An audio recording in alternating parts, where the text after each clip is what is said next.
Thank you, Senator Schumer and Senator Murray. Good afternoon, everyone. And look, action speaks louder than words. And tomorrow, the American people will finally have a chance to judge for themselves whether Senate Republicans are truly committed to supporting and protecting IVF.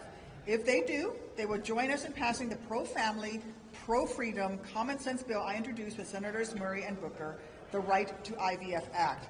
By now, we've all witnessed the hypocrisy of Senate Republicans running to cable news stations proclaiming their love of IVF.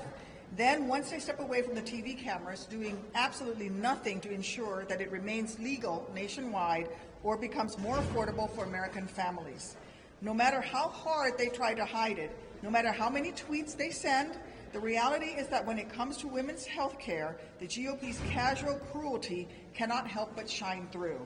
We saw this in February when they actually blocked passage of my legislation that would have simply established a right for all Americans to access assistive reproductive technologies, including IVF.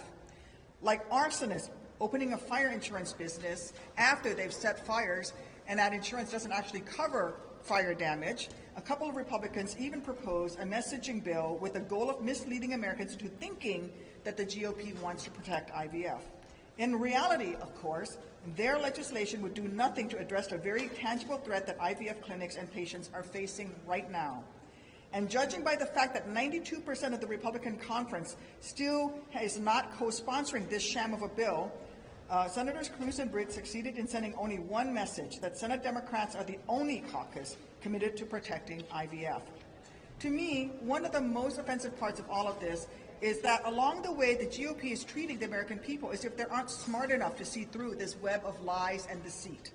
As if Republicans' cravenness isn't obvious every time Donald Trump brags about stripping away women's rights. As if the GOP's trademark blend of misogyny and hypocrisy isn't clear every time they claim to be the party of decency in the morning, then bow down to kiss Trump's fool's gold ring in the afternoon. Look, I really hope Republicans prove me wrong this week by passing this bill. I hope that when we get to the floor tomorrow, they will surprise us, that they will show they actually give a damn about women in this country, that they will at long last turn their empty words into action and actually help us protect access to IVF. But after months of lies, it's on them to prove that to us. It's on them to make us truly believe that they care as much about defending women's health as they do about getting invites to Mar-a-Lago. It should be simple. My Republican colleagues, if you support IVF, support our Right to IVF Act. If you actually believe that every woman deserves to be able to be called mama without being called a criminal, then show it, not with sound bites on cable news, but with your vote tomorrow.